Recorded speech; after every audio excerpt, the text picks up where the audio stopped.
เกิดเกือบทุกอย่างที่เจ้าต้องการเบิดแล้วแต่บ่เห็นแววความหักสิดีขึ้นตื่นผู้ชายหนาว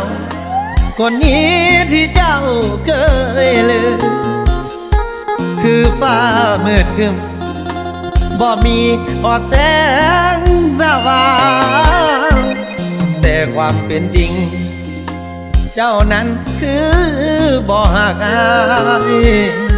เห็นดีแทบตายความหมายบ่มีจักอย่างคนมันบ่แม่นยังกับบ่แม่นอีหลีโน